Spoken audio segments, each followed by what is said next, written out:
because I'm really excited to be here because I have loved creating workshops for your group.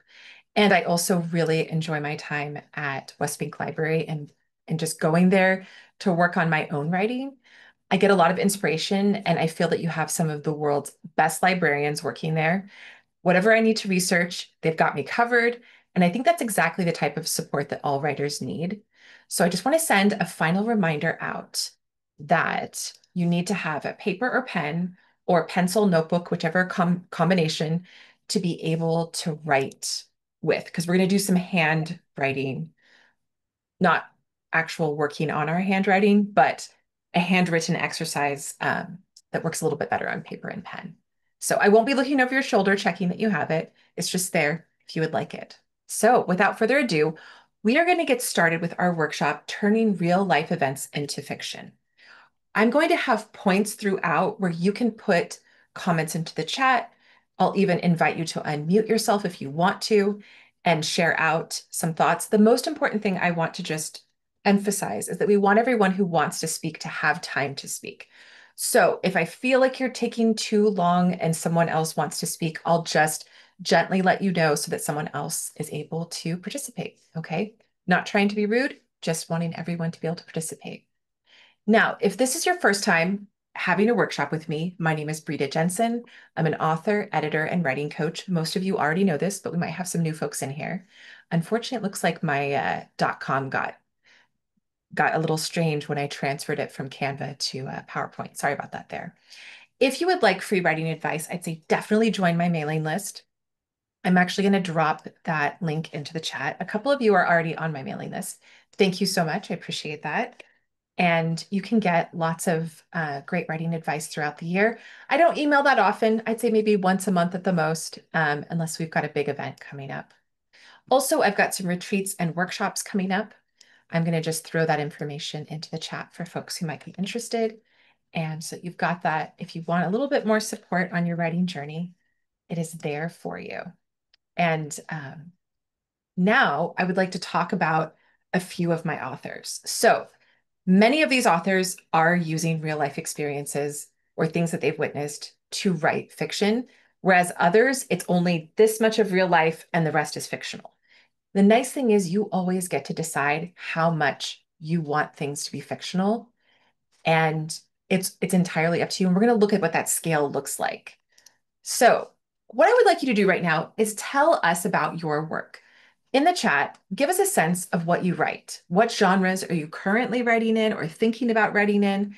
And it can also include ones that you want to write in, but you're not yet exploring. So, for example, if you're writing memoir, let us know. The sky's the limit. I want to hear what people are writing. So, go ahead. Tell us what you've got.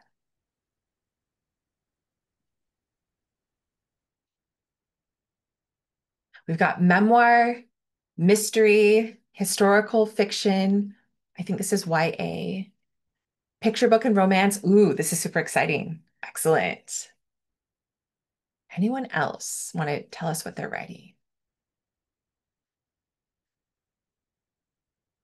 That's okay. You can drop it in there and we can come back to it. That's a nice, good mix. Excellent.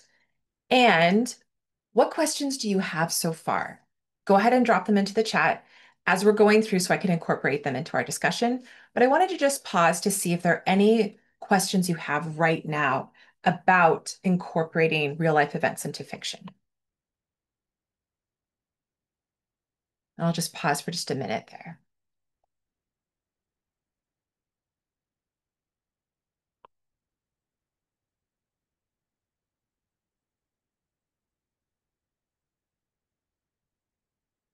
And also a big welcome to everyone who just came. I wanted to remind you, it's really important, if possible, to have something you can handwrite with, paper, pen, pencil, notebook, whichever combination you like, because we're going to do an exercise in about 30 minutes that you're going to need to have something to handwrite with, if possible. For those who are just listening in, no worries. All right. So what I would like to start with is the basic of basics. Why would we want to turn real life events into fiction? Why wouldn't we just make them memoir, biography, autobiography, or some narrative nonfiction genre therein? And I get asked a lot if what I write in fiction is based on real life experiences. And I will admit, sometimes it is, sometimes it isn't. But today, I'm actually going to reveal to this group for the first time things that I have not revealed to any other workshop, which is which parts exactly of my work are based on real life events that I'm actually at liberty to reveal. Now, let's take a look at a couple of notable modern examples of folks that are writing from real events, but putting them into a fictional lens. So we've got Paul McVeigh, who is a Northern Irish author. I actually got the chance to meet him at an event in London. I think it was 8 or 9 years ago. And he gave me wonderful advice because I was actually writing a memoir. And he said, no, no, no, no, no. You don't want to write a memoir. You want to fictionalize it. And I was like, what? And he was right. He was right about fictionalizing what I had actually written. And so he gave some really fantastic advice. And so that is actually what he ended up doing with his memoir. Originally, The Good Son was written as a memoir and he wasn't getting as much traction. He's also an actor and he's like, what happens if I fictionalize everything? So that's what he did. And he got a book deal. So I don't think you should necessarily fictionalize your work just to get a book deal, but it opens up possibilities that you can't necessarily always predict until you try it. So we also have Amélie Nothomb, who wrote Fear and Trembling, and it's originally in French. I read, of course, the English translation, and it's based on her experiences working in Japan and very, very like Paul Vey's, very close to her real life experiences. And then we have two examples that are not based on a lived experience necessarily with Madeleine Thien, but actual historical events that Madeleine Thien was aware of and researched, and then fictionalized parts of it. And then Charmaine Wilkerson based Black Cake off of some of her family stories, but highly, highly fictionalized. And so one of the things I want to emphasize about choosing this path is that you don't want to do it just administratively because you think you'll get a better book deal. But if you feel like that vessel gives you more flexibility with the story and it allows the story to open in a way that it can't, just doing kind of a straightforward narrative like you would have in nonfiction, I would say that is a really good reason to fictionalize real life events. And here are some additional advantages. You have more flexibility with the narrative, and you're not limited to only writing what happened, which can often cause the narrative to shrink, especially for folks who perhaps there isn't as much material as you would like about what really happened. And so you're kind of forced to bring in fictional elements to build out the story.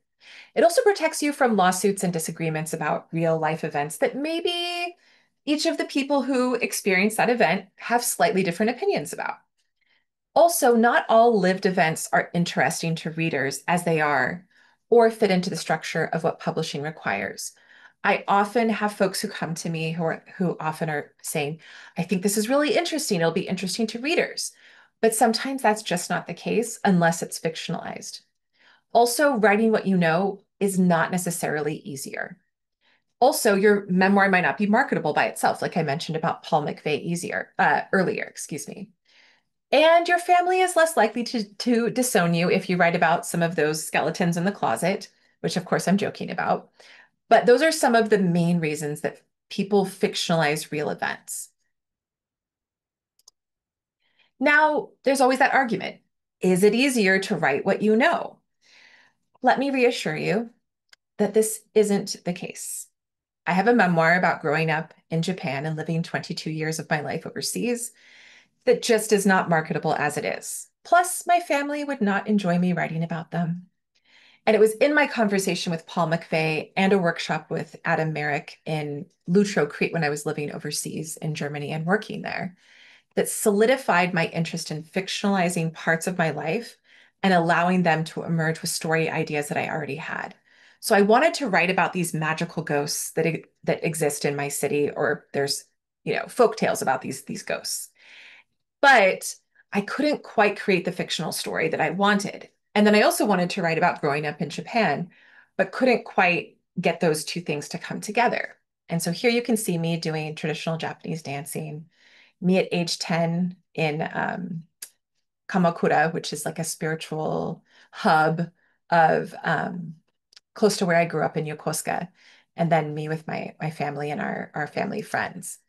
And so my young life in Japan and then my adult working life in South Korea gave me a lot of extra things to write about, but it was very, very hard to write them in a very straightforward memoir fashion because I am a fiction author. It just didn't feel natural. The narrative was very stilted and it just wasn't coming together the way that I wanted it to. So when I went to this workshop um, with Adam Merrick in Lutro, Crete, the Ghost of Yokosuka came to life.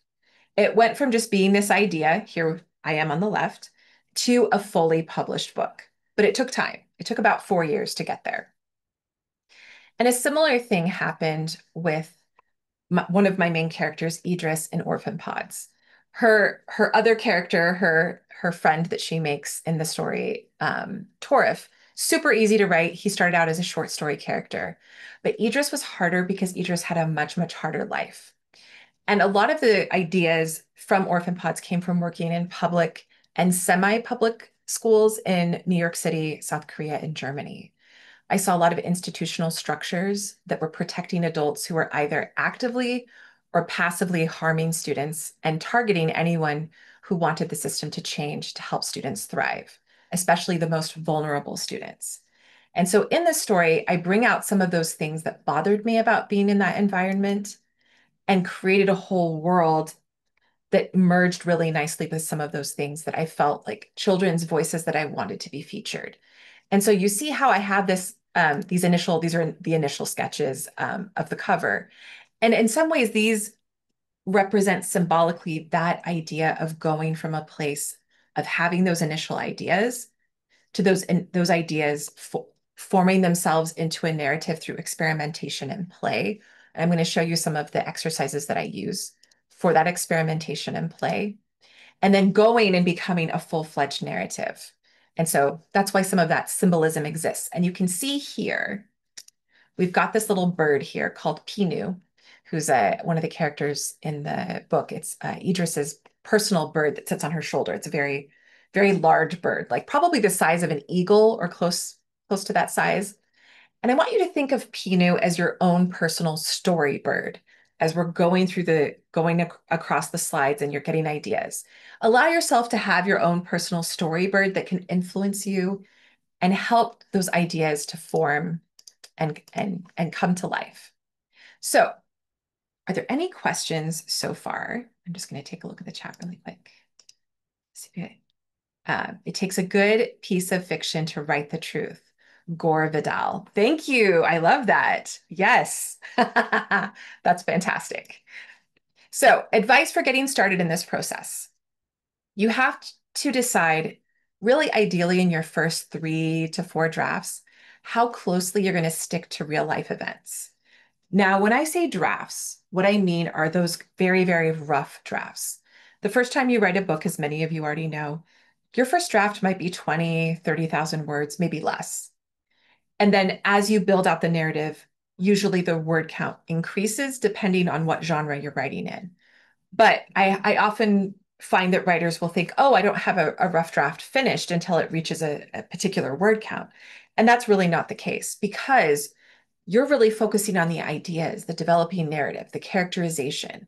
You're not really looking at the plot per se until it's really clear to you who the character is and what they want and letting the plot form around that. Don't try to decide on that balance before giving yourself room to experiment with what is real and what isn't, knowing that you never have to admit to anyone what is real in your fictionalized story. You never have to give up that information to anyone. You just want it to be fictionalized enough that that if there is sensitive information, that it's not identifiable with anyone. Another important thing is to not rush the process because you want an answer on the balance between real life and fictional events. Allow that developing narrative to be played with before you really say, okay, this is what I'm going to do with regards to that balance. For example, with my fiction, I would say the real life events only account for maybe 15 to 25%. I'd say Ghost of Yokosuka was more like 50%, but that was something that I experimented on and that I'll show you with some of the development of that story. It's also important to be aware of legal and social implications for writing from your lived experience. That should never be a reason not to write from your lived experience, but you have to be aware that as we keep going in our modern world, more and more folks are a little bit more cautious and also aware that they have to talk to the people that they're writing about before they go to print so that they're also aware. It's also important to have a super flexible mindset about doing complete rewrites. And what I mean by this is that it saves time when you say, okay, I know this narrative is not working. It's either got too much nonfiction or too much fiction, and I need to find a better balance. It is perfectly within your rights as a writer to print up or have on a separate screen the original that you wrote and then completely retype it up on the next screen, only bringing in what you want from it. Now that sounds like a very time-consuming act. However, it saves you a lot of time. And if we have time at the end, I'll talk a little bit more about how that works. So I find that like complete rewrites are my favorite way of getting a narrative into shape instead of jigsawing your rewrites. And that jigsawing of like, okay, I'm going to keep this, I'm going to cobble this together. That can be very, very tiring, especially if you're a very new writer. So what I want us to do is to do a little bit of writing for a minute. What if you gave yourself the room to write what you really want to? Write down what that would look like. I'm actually going to give us 2 minutes to do that.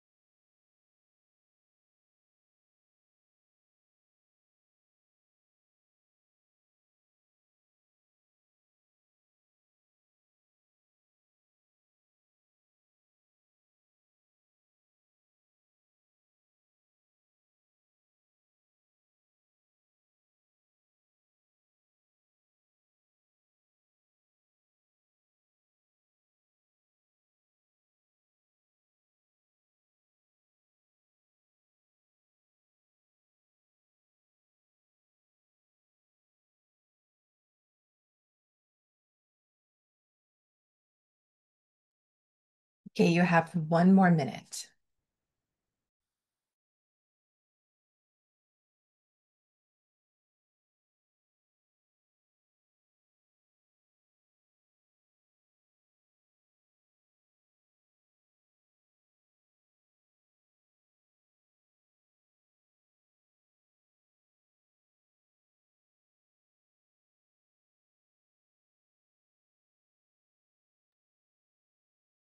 Thirty more seconds.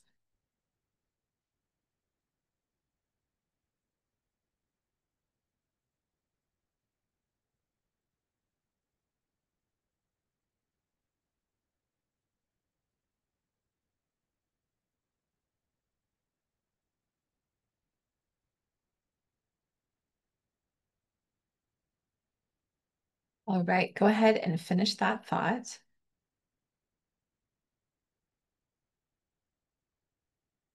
And one thing that I did want to mention is that this specific picture here that I chose looks very, very similar to what the sea looks like at certain points of Lutro, Crete, where it just looks out on not the Caribbean, sorry, the Mediterranean, but what they like to call it, because it's across from North Africa, they have another word for this part of the ocean in the southern part of Crete.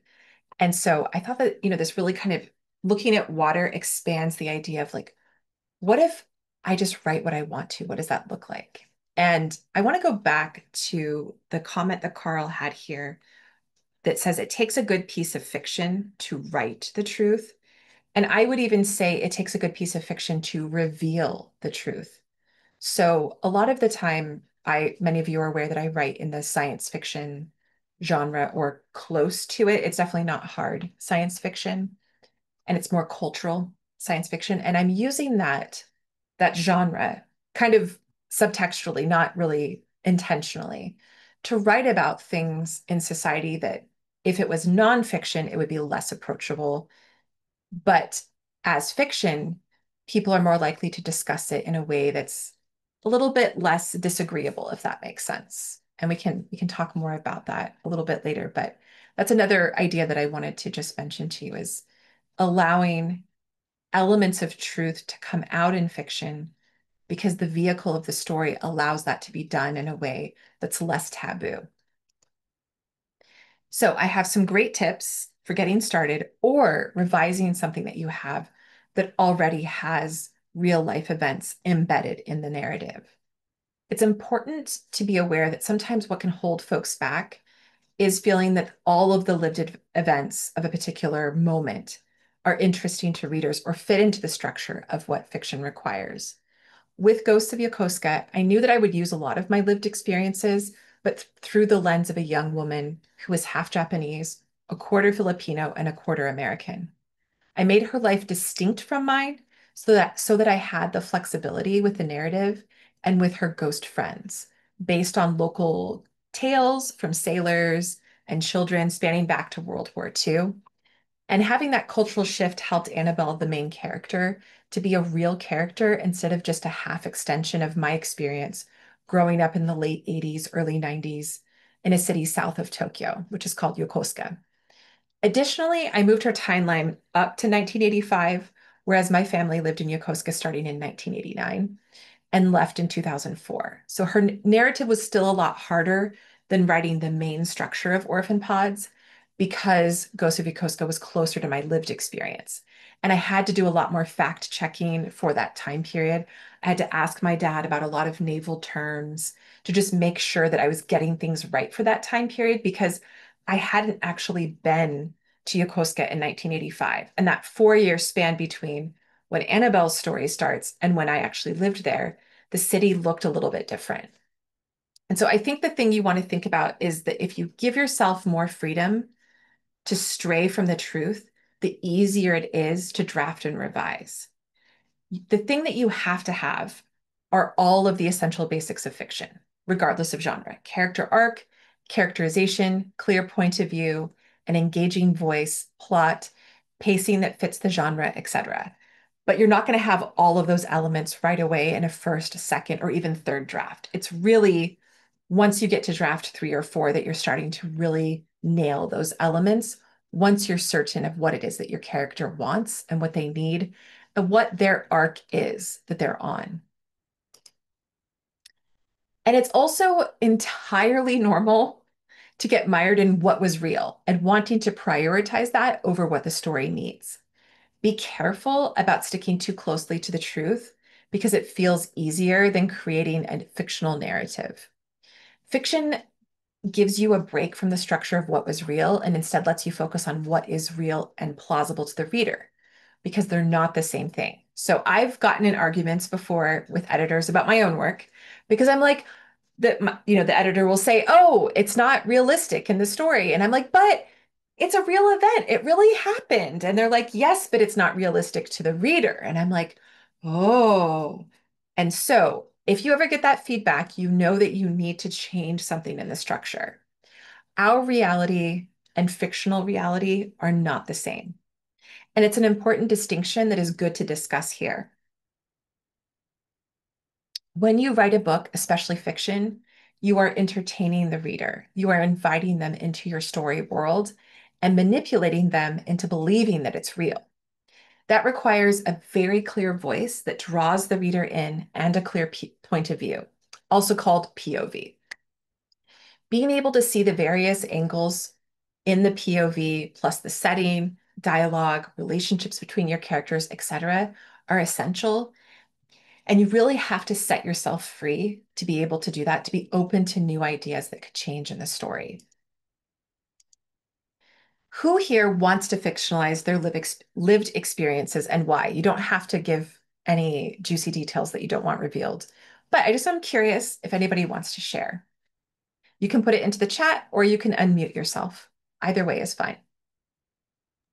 So this is exactly what I've been struggling with, and you're right on point because I'm a real estate broker with my own company and have been for 30 years. So I've met a lot of very different people in very different circumstances, and I do want to use that base to launch some cozy mysteries. And I have been sticking too close to the real characters, and it has really been a struggle. And so this is what I'm just like literally in the last month been telling myself I've got to let go of the facts and write a story. I love that. That is so great. And you're entirely right, because it'll just set it free for Yeah. you. Yeah. Thank you for sharing that. That's excellent. Anybody else want to share?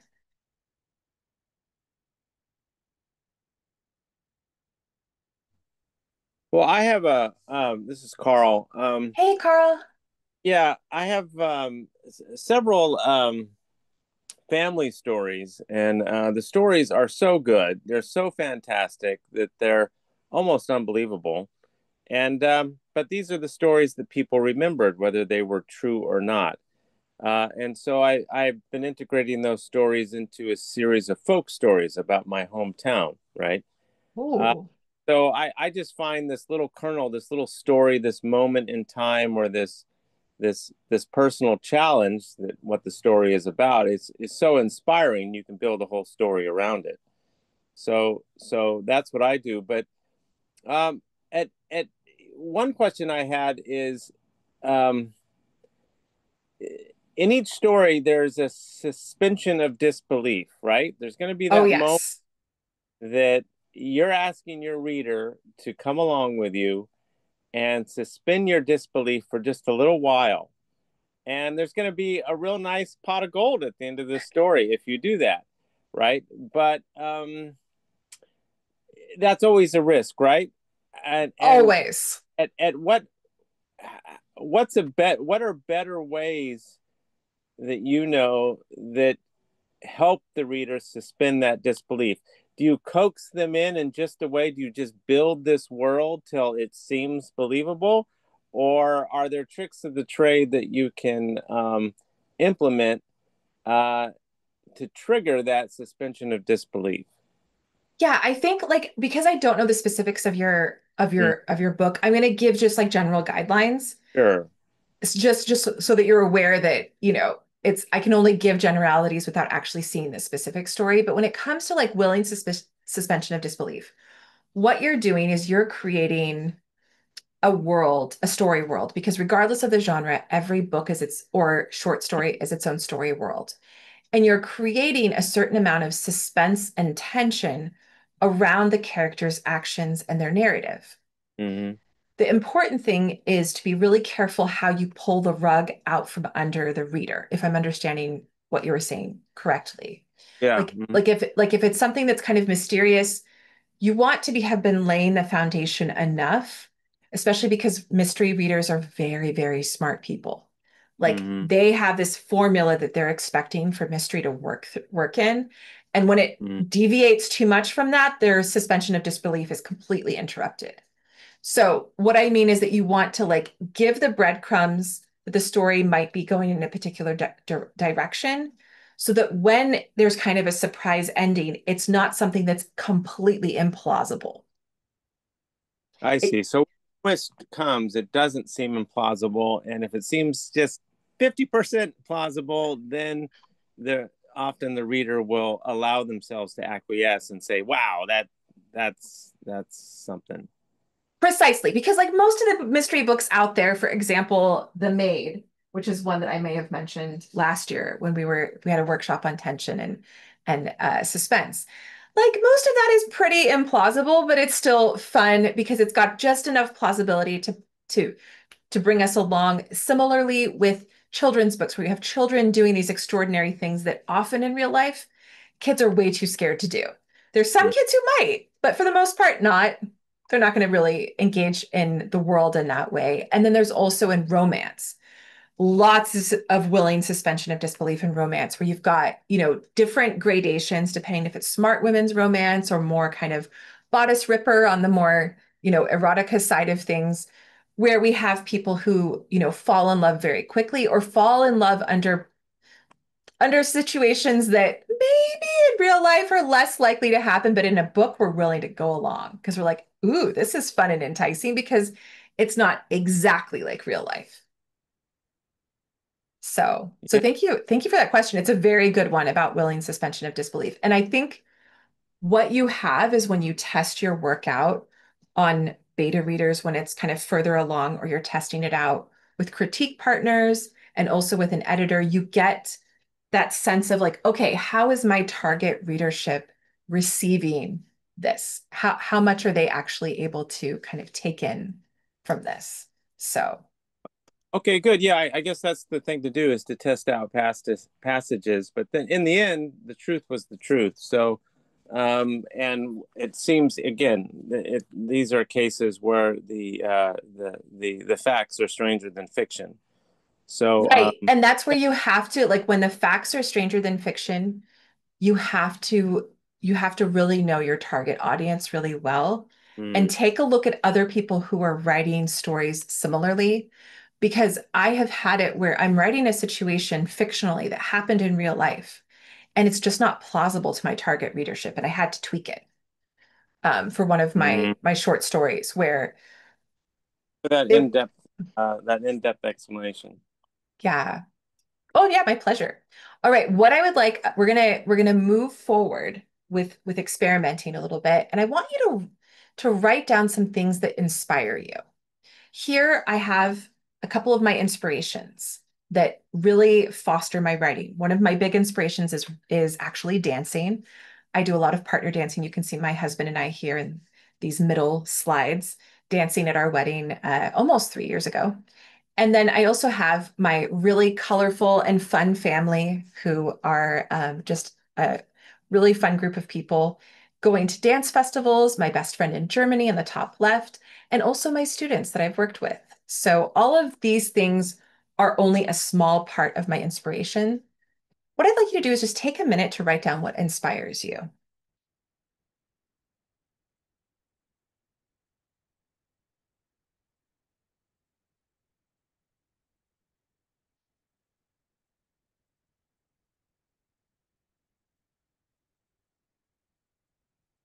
And you can also share out anything that inspires you if you want in the chat.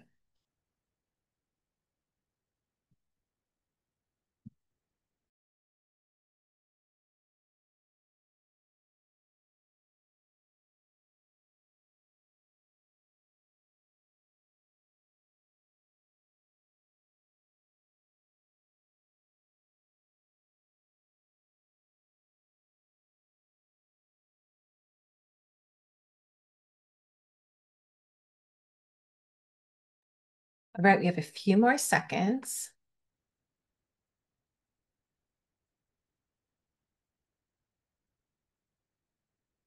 All right, excellent. One thing that's also essential is saying yes to writing about your experiences. For a long time, I held back from writing about my experiences, sometimes because they were very painful. Orphan Pods took me a really long time to write because I just wasn't certain I wanted to go into certain territory, especially that related to children suffering. And so I had to really think about being gentle with myself and being gentle with the stories that wanted to be told.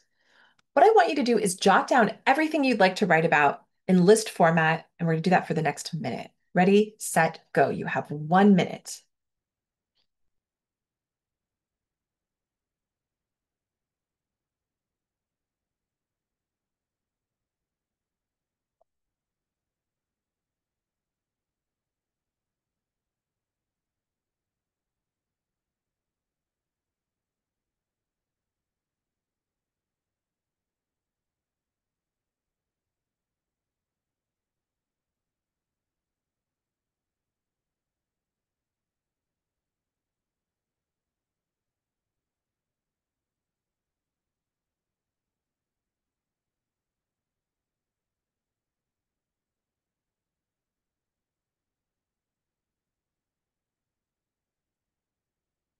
All right, a few more seconds to finish up that list.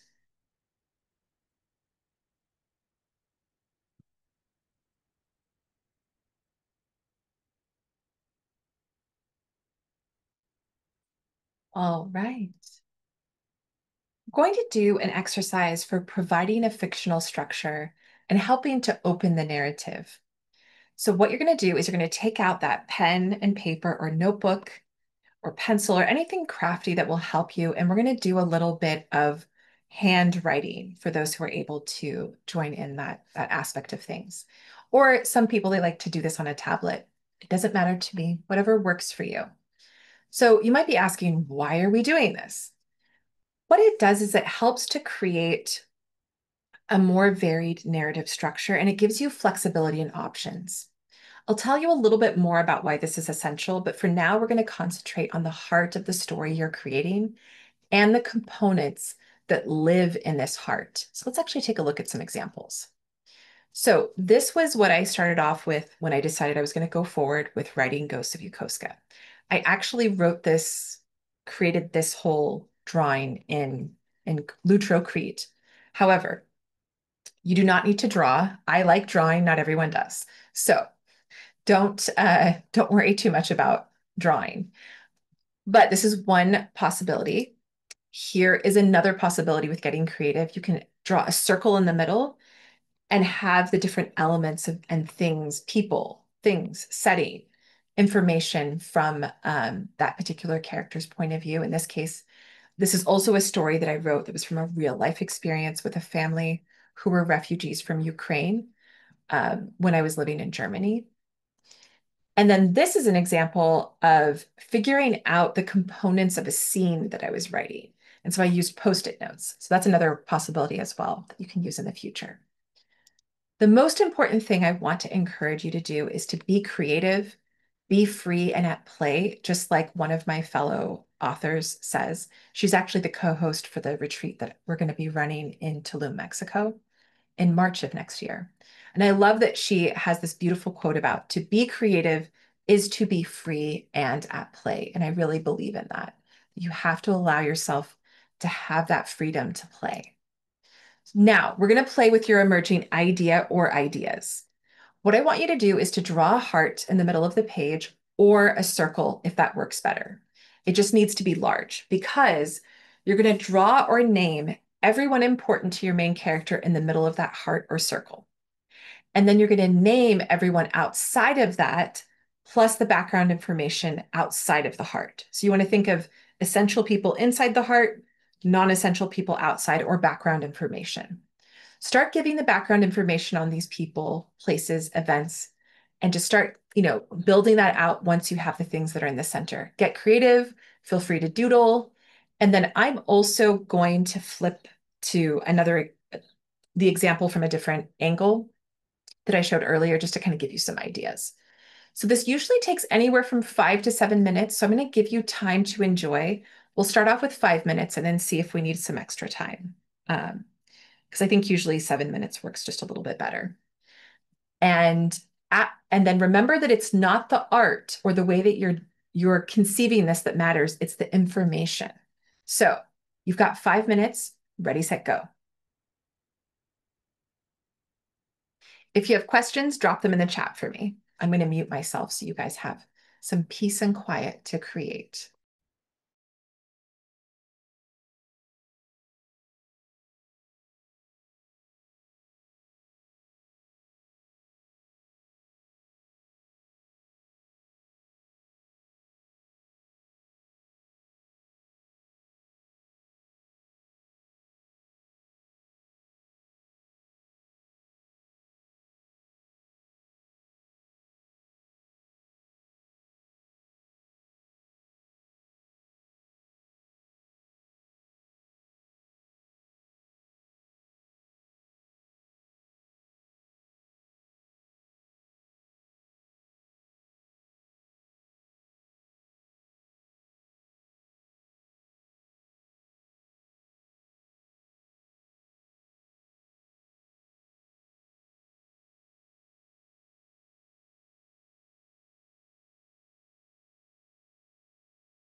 We have a minute and a few seconds left. Go ahead and give me a thumbs up if you need 2 more minutes.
All right. Anybody need a couple more minutes? Let me know.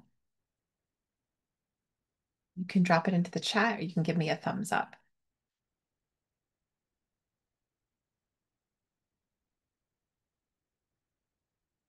All right, everyone's ready to move on? All right, what emerged for you? Of course, you can continue this exercise.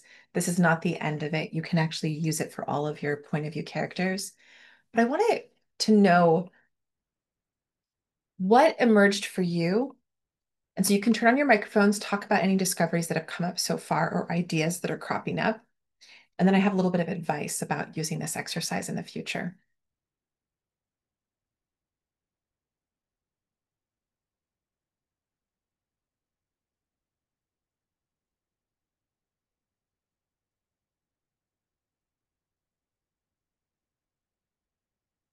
Are you guys feeling quiet today? That's okay.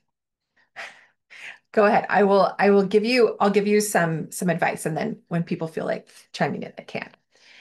What can be really great about using this kind of what is often called a heart map is it's a great way of deciding who your primary characters are, especially if you've got a family history that you're trying to kind of say, okay, who's going to be the primary point of view? Am I going to have multiple points of view, knowing that that's really difficult to balance? So it can help you to say, okay, what is this developing narrative before you start drafting? Or while you're drafting, really solidifying what you're going to concentrate on as you're drafting. Why these exercises like this are essential, and you can also use last week's exercises that we did as well and fold them into this. You don't want your story to read like dry nonfiction. Everyone knows what I'm talking about, or like a textbook, or focus too heavily on facts instead of the feelings of your characters. And we're going to take a look at a couple of examples that show that kind of leaning on the facts and on the administrative aspects of a character's life instead of really getting deeper into their voice. You want a plot ultimately that's character driven. Yes, of course, you all know exceptions out there, but many of them are outdated narrative styles that don't appeal to modern readers. So, for example, when you're looking at a narrative that's more modern, you're looking at something that's written really in the last 10 to 15 years, especially if you're looking for representation from a literary agent. All of your comp titles are going to be books that have come out in the last 2 to 5 years, unless you're writing fantasy or science fiction, and it's just harder to find a comp title that's closer in that time period. One thing that I've often asked is why is characterization so important? And the most important aspect really of characterization is that it allows the reader to feel alongside your characters. So last week we had one of the writers in this group who is writing from a child's perspective. The reader is going to want to feel at every moment in that story that a child is who is telling the story. And there's a good example of that in the book Room. It's spelled Room. And I believe it's written by an Irish writer as well. And so you really, throughout that narrative of that very, very difficult moment in time with his character and his mother, and it's told from the perspective of a 5-year-old, you still feel like you're in a 5-year-old's perspective while still getting all of the essentials of knowing where we are, why we are, how we are. Also, another reason that these exercises are essential is that it gives you the freedom to break from the order of events struggle, where you get stuck because you feel you have to plot events precisely as they occurred. This is the place that I notice authors get the most stuck when they're transitioning from nonfiction to fiction. And what happens as a result is that characters lose agency because they can't have an arc within a structure that is not fictional. So, what this exercise does is it gives the essential opening to think what could happen, what if, instead of what really happened, and avoids being reduced to recording history instead of making it on the page. Ultimately, you as the author are making history on the page. And that's something I want you to tell yourself when things get difficult is say, no, I'm making history on the page. I'm just basing it off of some history that already happened. Here are some additional exercises that you can conduct on your own. How can you treat yourself or one of your family members like a character and create that necessary narrative distance to give yourself room to make them their own character that fits the story you want to write? Ask yourself, how much of my lived experience can I comfortably put on the page? You decide how much or how little, as long as you give yourself room to be flexible with what shows up as you transition your experiences into the character's experiences. And so, one of the things that is important is to, in your first 2 drafts, just give yourself the freedom to write everything you want to write about your lived experience. Just put it out there on the page. It can be very therapeutic. Then in the 3rd draft, you can say, okay, this is where I'm going to divide and conquer and actually fictionalize things that I don't want the public knowing actually happened to me. Because you never have to admit to the public that they happened. And if you fictionalize them to a high enough degree, the public really won't know. So we're going to do another exercise. We've got our friend Pinu here to accompany us on this journey. Yeah, Britta, Yeah, yeah. I thought I'd tell you real quick. The thing I got out of the heart exercise is I realized that my main character, who's the narrative voice that is a 13-year-old boy, there needs to be another close character close to him that's adversarial. So that Oh, out more of his character and his weaknesses. So somebody who doesn't want him to be in the room, someone who looks down on him, but he has to deal with. So that's what I got out of that because I was listing, I was listing the various people close to him. I said, well, I don't have enough people that can actually draw out his character. So that's what I realized in this little exercise, which was simple, but you're right. It gets you away from the linear type of thinking from from plot to plot, right? And says, well, what is the group that he's going to have to travel with to ultimately resolve the problems at hand? And right now, everyone is pretty supportive, but he needs that adversarial person in the room to test his mettle. You see, oh, absolutely. Absolutely. Yes. out of it. Thanks for sharing that, Carl. What I'll have us do just going forward is we're going to try to share in moments that I'm asking for the reflection because if we're in the middle of starting an exercise, it can be disruptive. Just so Oh, that you're aware. I didn't mention it before, so no fault of yours at all. But I just want to keep us in that flow for people who are already generating ideas so we don't kind of backtrack, if that makes sense. I'll give us chances to share more of our discoveries more towards the end, and I give us a full 15 minutes, which is usually enough time. So, but thank you for sharing. I appreciate that. So, what I'd like us to focus on now is what are you afraid of creating? Everybody has something that they're afraid of. And if you don't, great. You can just go ahead and move on to the next question, which is what would it be like if you talked to that fear and asked it where it was coming from? So, we're just going to write for 1 minute to this question here.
All right, excellent. In our second exercise, I want you to take 2 minutes to write down something that happened to you. I want you to write down the first thing that comes to mind. Don't think for too long about what it is, because this is an exercise that if you do the simplest thing that comes to mind, you can use it again for an actual story element. So just go ahead and write down something that happened to you, first thing that comes to mind. We're just going to spend 2 minutes doing that.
All right, excellent. Go ahead and finish that thought.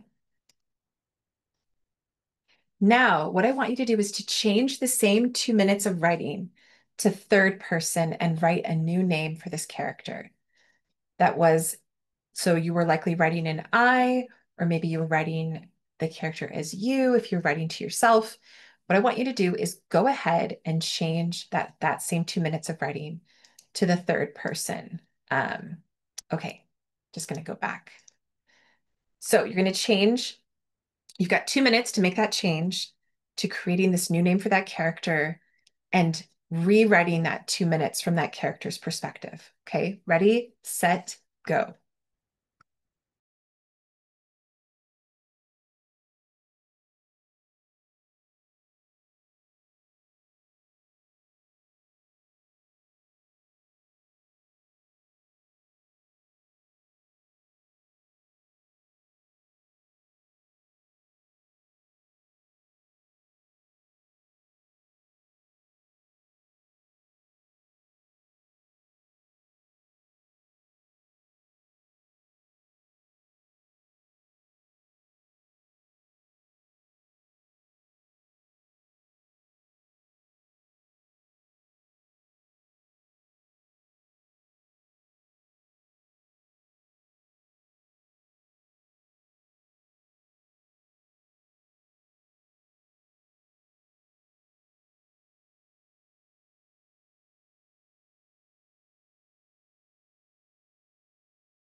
Forty-five more seconds.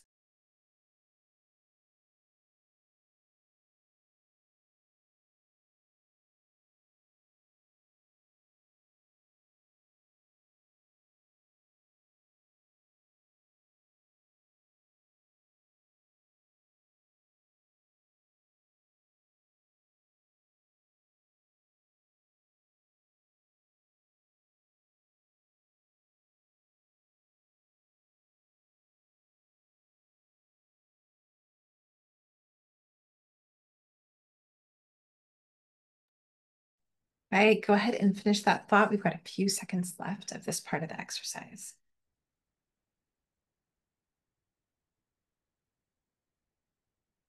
Next, I want you to work on transitioning into this person having two elements of personality or appearance that you do not have. So you're going to make 1 to 2 changes to either personality or appearance. And I want you to again rewrite the scene from that new character's perspective, bringing in this new characterization. So you got another 2 minutes. So ready, set, go.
All right, 15 more seconds.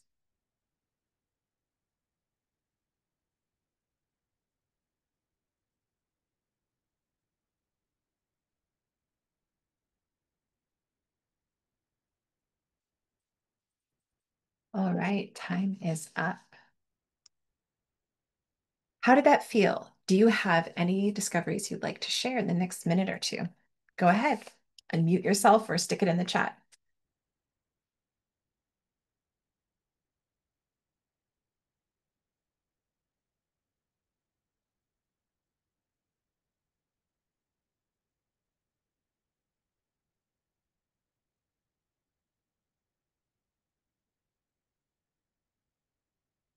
Yes, yes, I hear somebody. Maybe not.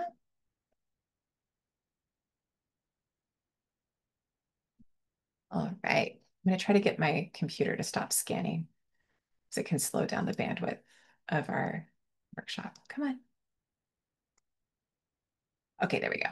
Excellent. All right, we'll come back to discoveries in a little bit later, so you guys will have time to share those. So what I'd like us to do now is to put some of these elements together and see how they can fit together as you're revising and drafting. So we're going to look at examples of ways to revise our writing that allow for an opening of the fictionalized real life events. So going from the exercises, which are completely repeatable, and because all of this is being recorded, you can actually try them again. You can even modify them for your own purposes. So I'm actually going to stop the share for a second. And I am going to bring up an example. Here we go. Some side-by-side examples here. So we're going to take a look at an early draft, just like the first paragraph or two of Go Koska, and we're going to see something very interesting that I'll point out to you. And I've also got the comments from Adam Merrick, who was my mentor for working on this project. So you can kind of see what that looks like. So let me just share. I'm actually going to share my whole desktop because it just makes it easier to see them side by side. And I'm going to try to make this just a little bit bigger so that we're just seeing the essential things. Here. Move that to the side. Come on. There we go. And let's move that over. Okay. And I'm reading this out loud because it's being recorded and some folks might be listening to it instead of actually watching it. So this is the early draft of Ghosts of Yokosuka. You can see it actually has a different name. It says Ghosts of Yokosuka-shi. So shi in Japanese means city. So Yokosuka City. It had been approximately 5 months since I had seen any of my ghost friends. Every day when the light in a room seemed wrong, or the water glowed funnily at night in the Tokyo Bay, or someone seemed to be standing behind me, I hoped one of my ghosts was back. So we can see here we've got this question: what's the significance of them having been away for 5 months? Why did they go? Why did they come back? All of those questions tell me that that's actually information that needs to be in that opening paragraph. And then as I continue, we had been waiting on the pier for hours. We've got this huge jump in time. I was certain the heat of the tarmac was melting the bottom of my flip-flops. So here it says, I thought at first they were waiting for the ghosts, getting right away that her mom and brother are waiting for her stepdad. So the opening for this is too focused on facts and not enough on the actual narrative. So I'm gonna peel it back and actually show you. And I'm going to try to make this a little bit bigger. This is actually the printed version of the book. There we go. Move that over.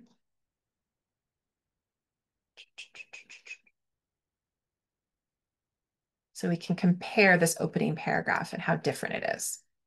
My only friends were ghosts. I was so accustomed to their floating spirits around me that I wasn't certain I could trust real humans with my feelings. So right away, we have this sense of deep connection to these ghosts and that she doesn't have any human friends.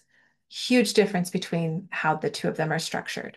Koji, a chubby child spirit, bobbed in and out of the crowd of hundreds waiting in the August Japanese heat. I followed him away from where my mom and brother stood on the crowded pier. Would it always be like this? I had wanted to ask Koji. It was 1985 and Yokosuka's bustle surrounded the naval ships' arrivals and departures. My ghosts always perked up when they got word the ships were coming in, like their lives were so boring, always following me around.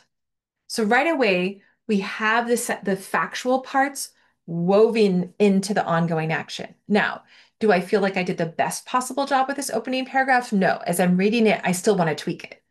But we can see the transition between the two of these very easily.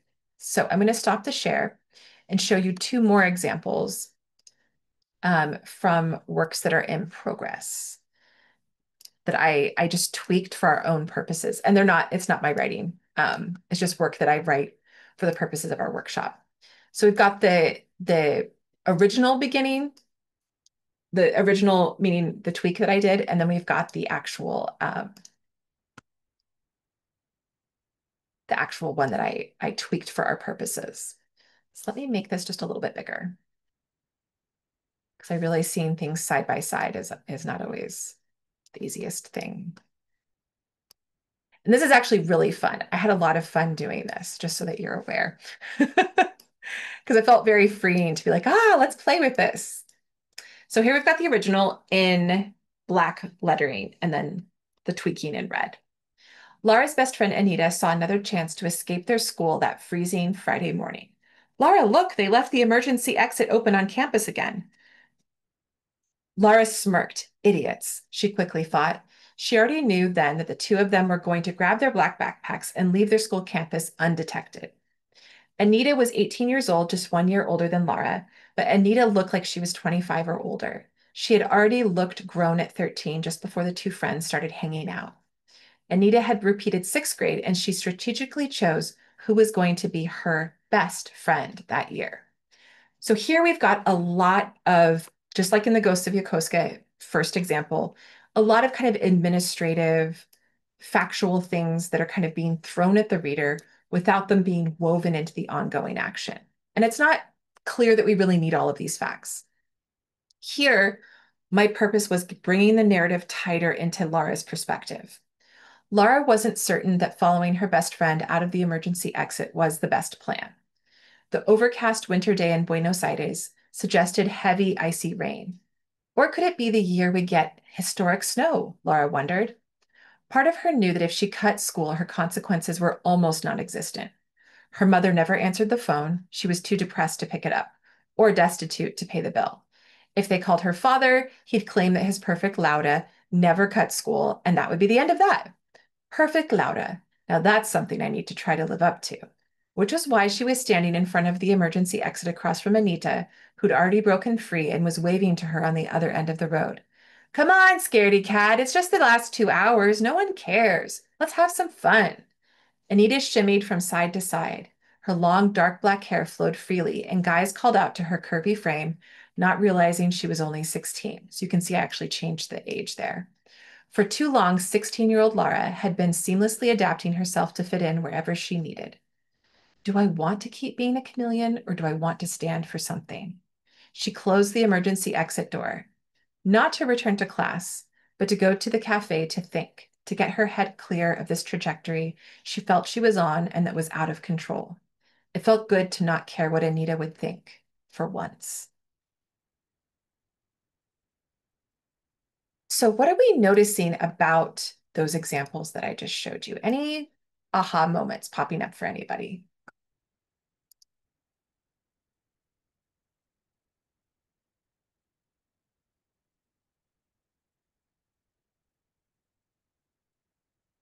You can unmute yourself if you have anything you want to share. I think in each example, the main character is far more relatable because you flesh them out emotionally, right? And so and therefore they're more identifiable. They're more human. So in each example, the main character became more human for me, at least. Oh, that's so good to hear. Thank you for that. Yeah, thank you. And I think that's essentially what you want to think about for your own work is you want to think about how can I bring the human identifiable experience that's so clear to me because I'm living it to the characters. How can I really, really, bring the feelings and the somatic body experience? So think a lot about like, how is the body reacting to things? And you'll immediately have the reader hooked in a little bit more. Anything else?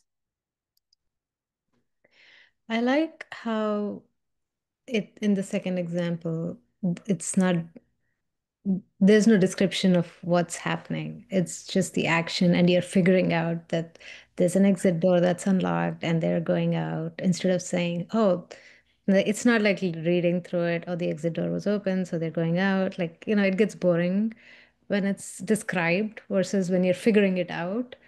And recently, I think somebody in this group mentioned the book, The Truth About Everything. And that's the thing that I noticed in that book. Every chapter starts in a very different way, and it's not connected to the ending of the previous chapter. And you're figuring out what's happening, where it's happening, why it's happening, and it just hooked me on. Like I could not stop reading that book. So this is an example that was very similar to what I read. Oh, thank you. What's the author? I'm going to put that into the chat. It's The Truth About Everything, right? Yes, Bridget Farr. Okay. I can type that Is in. is it 2 R's or 1 R? 2 hours. Okay, that's what I thought. Excellent. I just dropped it into the chat, so we've got it there. Yeah, excellent. I'm going to try to get the share to go again. You can go ahead and um, feel free to keep sharing your thoughts as I try to get this to do what I want it to do, to obey my will, so to speak. There we go. Let me just make sure it's showing me what I want it to show. Okay. Yes, excellent. All right. Any other thoughts? I don't want to cut anybody off.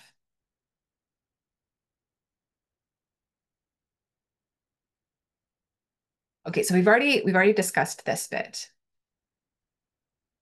So I think something that I want to mention, and then you can interrupt me because I think when I see fictionalized real life experiences going awry is when the authors feel that the lived experience is so compelling only because it's real. It really happened, they'll say, and it's as if that's the only requirement for something to be compelling. People ultimately read books to be entertained. A family history that's interesting to you is only as interesting to the reader if the voice, narrative, and point of view is compelling, meaning they can get close to the character and live inside of their skin. And we're going to look at some we looked at some examples together already. But what I want you to think about is the trajectory that you're on, which is to see your work's audience. You might be in this kind of gray area on the left side of this picture of Idris here, but as you work through, your story is going to come into full color, full dimension.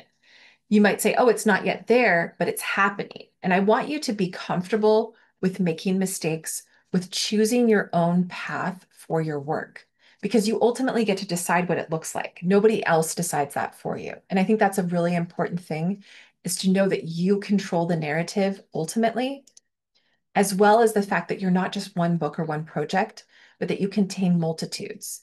So it's important to always be asking yourself, what ideas are brimming for you on the project that you're working on? Keeping your head open to those ideas while you're drafting, and telling yourself, yes, I can definitely do this, because creative work can sometimes have these tentacles or an octopus-like structure that feels really unwieldy. Don't get discouraged. It's not always going to feel like this, and you have to trust that the unwieldy stuff comes first, and then eventually those knots get untangled. Just keep in mind all of those little bits of light and ideas. Go ahead and claim them. Tell those stories. Don't shy away from them. And also allow yourself to see things working out. I think that's a really important part of storytelling that sometimes gets missed, is that we don't allow ourselves to imagine the story working out. And I think that that's really important, is to keep your mind and your creativity open to that, and letting go of anything that's getting in the way, any ideas, any obstacles, any kind of mistruths about writing. And so I have this final bit of advice to kind of help with that process of letting go so that you can let the ideas in. And that is, don't wait until you feel brave. You will receive courage and worth if you just start. And these are not my words, they're the words of Miranda Hart.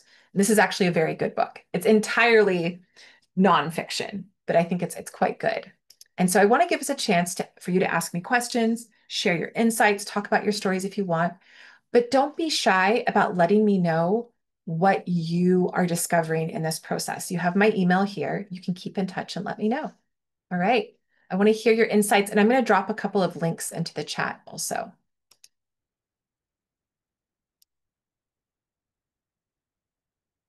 All right. Excellent. Any thoughts? Well, pardon me. I just had an idea for Clarissa with her conundrum there, and it sort of relates. One thing that I've done that's always been really helpful is I have one main character. It's my Uncle Jake, and he's this over late 1880s, 1890s cattle wars figure. And he's just over the top. And one defining characteristic is swagger. He has swagger like no one else. Historically, he has swagger.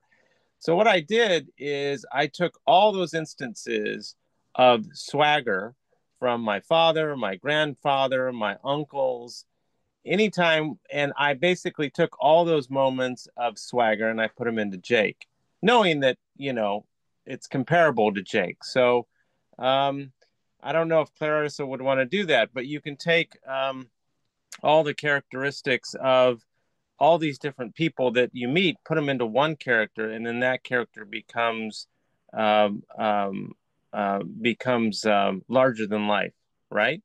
But yet relatable because there are multiple personalities in one. You see? So, anyways, it's working for me, and um, but then you don't want them to become cliche-ish at the same time. All So. right, Clarissa, I want to hear what you're thinking. Yeah, I mean, he's right. I do have, I could definitely combine some characters that maybe don't stand out on their own in my current draft. So maybe that is a great idea, Carl. Thank you. Oh yeah, no worries. Yeah, and I think that's what we I like to call it is I like to call it composting characters or combining them.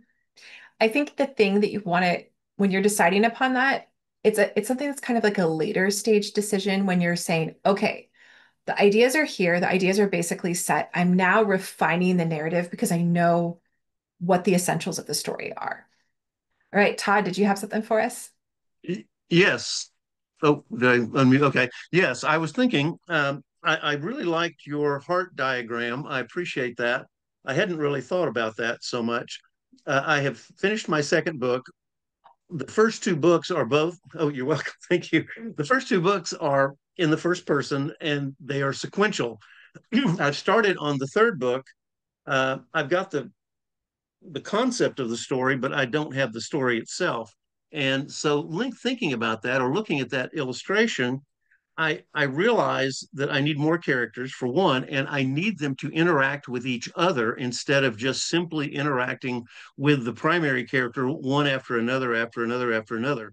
They don't need to be sequential, and they need to, it won't be written in the first person, it's in the third person, and they need to interact with each other in a way that affects the primary character, which I had never thought about until just now. That had just occurred to me, and your diagram, illustrated that because as I put my primary character in the little heart, and then I put her love interest in a little secondary heart, then I realized that all the adversarial and supporting characters, they all need to interact. And since I'm not writing this in the first person, it doesn't have to be sequential. And that had really never occurred to me. And I appreciate that. Oh, that's fantastic. That's such a, and I like you talking about sequential because when you write in third person, there's a really actually quite good book that is written in third person. It can mimic first person if you have a very deep third. So there's a great book that's called Eleanor and Park that's a young adult.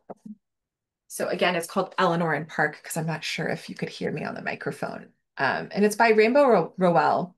And so this is Okay. a great primer if you're looking for, okay, I want it to be third person, but I want the voice to be really, really deep. Like I want people to feel like they're inside of the character's skin as much as possible. And that's called deep third. Rainbow Rowell Hmm. does a really good job with Eleanor and Park. So I would Okay. say go ahead and check it out because All it's right. Cool. I got that written down. Thank you. yeah, yeah. And also that idea of sequential events. You can move things around on the story timeline, but it Yeah. just has to be clear to the reader, like you said, how things are influencing each other. And if it's a mixed chronology where we're kind of going back and forth in time, or if we're just having certain crucial places. Oh, yeah, sure. I'll share the name of the book again. I'm going to put it into the chat. It's called Eleanor in Park by Rainbow Rowell. Yes. Rainbow Hmm. roll. Okay. Yeah, I have that brings up a funny story for me of being a teenager and going to this theater camp when I was 17. Um, and one of my roommates, her name was Rainbow. That I and one day we came home from camp, and it was a religious camp, and she had strung up our underwear in the window. It's not this Rainbow Rowell. It's a different rainbow. But every time I see rainbow, I think of this roommate who put our underwear in the dorm room window. Luckily, we were 8 stories up, so not very many people could see it. But I was like, "Hey, girl, you got to take that down."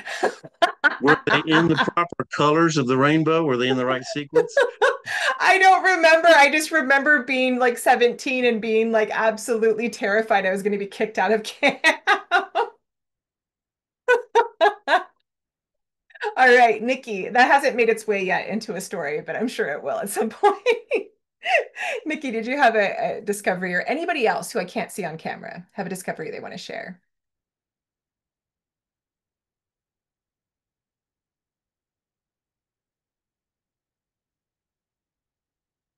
Or questions for me?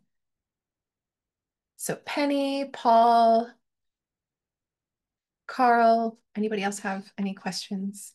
I always have lots of questions. Good, give it to me. How do you deal with, okay, so um, you have a, how do you deal with, okay, if the voice of your story is from a 13-year-old child, from the late 1890s, let's say. Uh, how do you how do you deal with the lack of vocabulary of a 13-year-old to tell and articulate a story? So you're Oh, yeah. I'm going to answer that question.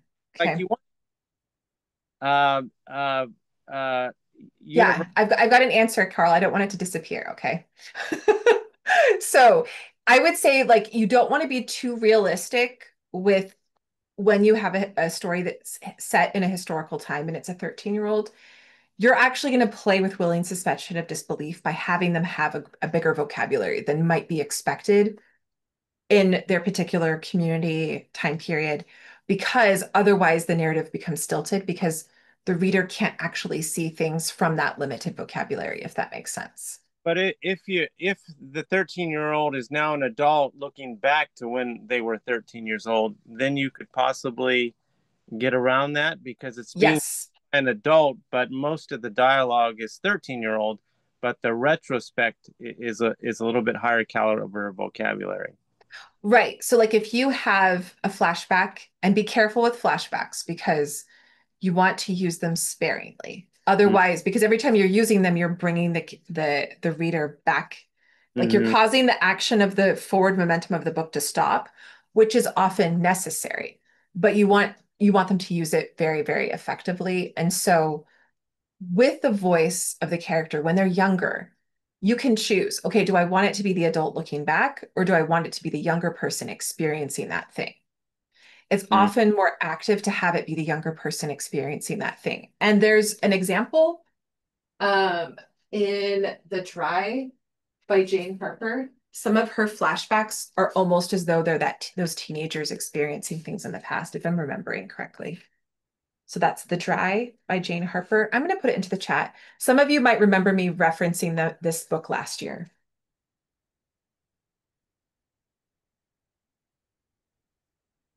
Okay, Carl, you had another question that was stemmed from that. I Yeah, that's always what I struggle with because I say, well, a 13-year-old would say that or articulate that, but And then you're right. You're right. They wouldn't. what? But you have to play with that, which is the case of anybody who's writing anything that's in a youth's voice. Yeah, You kind of play with like, okay, what does a teenager sound like realistically in a book versus in real life? yeah, and so he's had these experiences. Basically, this is about aliens, transdimensional aliens, and cowboys. So Oh, encounter with transdimensional beings, which we actually have here out in California, and they're called the Watchers, and they're very well known. They were from all the way up from Seattle all the way down to Baja California. These figures that sort of cloaked figures that just stand and watch, and um, and um, but then when he goes and consults the adults about what he has just seen, those adults can then describe things in a much more elaborate vocabulary. That's the way I'm working around it right now. yeah. I mean, I think the thing is don't ever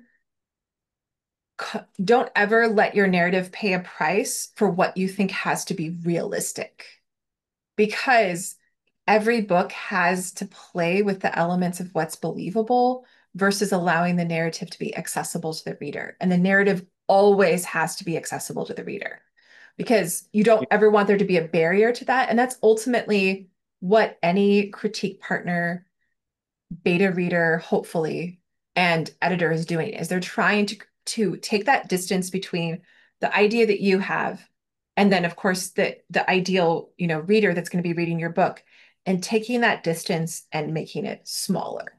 And so as you're drafting and then also revising, you're saying, okay, how can I bring this closer to the reader? How can I make it so that they are living this experience through my character's perspective? Okay, And good.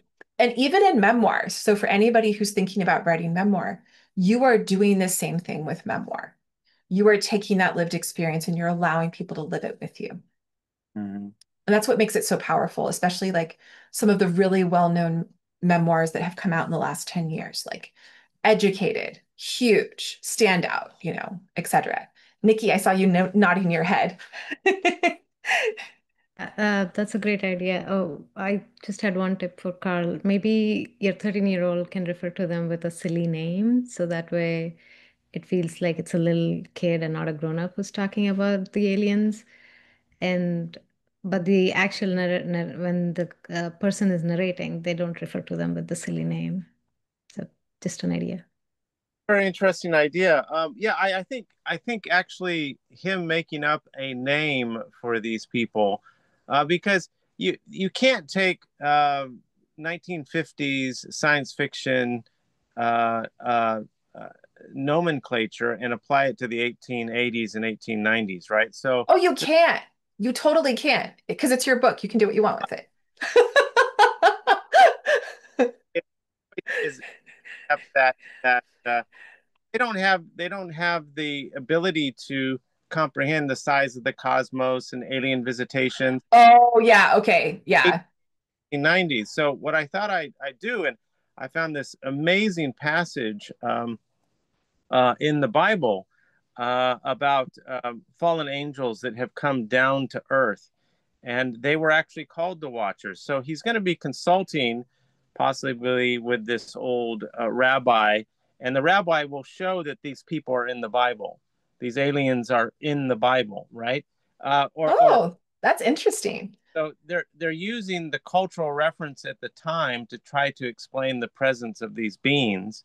Excellent. Now I have to cut you off, Carl. Sorry, because we are out of time. Great. Okay. All Yeah. right. So, everyone, thank you so much for coming. It was so lovely to have you here. I've got a couple of links in the chat that you can grab. And worst case scenario, you can always find me at Rita-Jensen.com if you have additional questions. I wish you the best with your writing. Please don't be a stranger. Let me know how it's going. And I will see you hopefully in the next year or so. Okay. All right. Take care. Thank you so much.